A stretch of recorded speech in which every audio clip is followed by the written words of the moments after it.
I've grown up in this franchise. I've grown up in this saga. I've become a man on this saga, you know. I was young and when I started it, and now I'm a family man, and now I've got, when I first came on, I was just had to deal with the responsibility of portraying the character, and now I have greater responsibilities in protecting a mythology for a global audience. Yeah, I hope, I've become more precious about things, more precious about my relationships with people, more protective of them. And I want to do significant work. I don't need to just work. So if I'm going to do it, as you know firsthand, I go 110,000% in, and I do it with my heart, and I do it with my soul.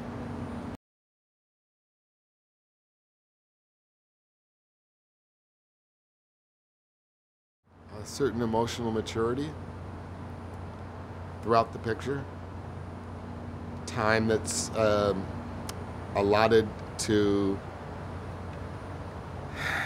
in this story, time that's allotted to just relationships, like the Dom and Letty relationship, uncovering the past. I think there are more metaphors in this Fast and Furious than any of the other Fast and Furiouses. It feels mature in a certain way, and I think it's a full experience. And it's so rare to have a complete, full experience when you see movies nowadays. And that's one of the coolest things about this film, that nothing's left on the table. You get it all. You get everything. And you get it with guys that you've known and grown. The audience has grown up with their characters. The audience has grown up with their characters. You were there Monday night when I went to present the first screening back in California. And you were there when I got emotionally choked up just looking at Paul. And you were there when the fans in the audience yelled out, "We're with you, we got you, we love you," and you got family here, Vin. What's better than that? You can get all the accolades in the world, but what's better than having your audience feel as though they are your family and they are your support system? I mean, it's profound. And that they're going through what you're going through. They're going through it with you. And that's what they're saying, and that's what they've been saying, and that was part of the encouraging kind of backup that the fans have been giving throughout this whole process. When we were coming, when we were lost, when we were dumbfounded, when we were shocked by the tragedy, it was the audience saying, "We'll ride with you, guys. Ride this out and we'll be there with you." And that touches me, and that made us all go into it with that much more conviction. It's incredibly unique. It's incredibly unique. It's not, as people say, it's not a movie. It's hard to say it's a movie. It's hard, you can't just say, it's so funny when people try to describe how they feel about the movie. They don't go, they feel weird saying it's a good movie or it's a great movie, because even that feels like it's selling it short. And they feel like, no, I don't want to just say I don't want to critique it like I normally critique movies. I want to put this in a different category.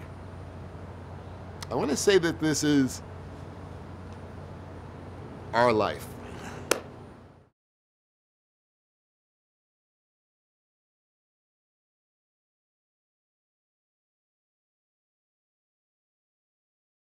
They're all incredible. They're all incredible. And they all came to really, really work and really, really play. And that's you know, as a producer, you could only hope for that. But as somebody that suffers from that kind of tragic loss of a dear friend and a brother, you don't realize how much you needed that. You don't realize how much you needed everybody to come in and be there as your support group. You know, I've never needed a support group in my life. I never even thought that, you know, I've always been this giant. I've always been the Iron Giant. I mean, I don't know how else to put it. And after this thing happened, you quickly realize you need your support team like anybody else, and you're human.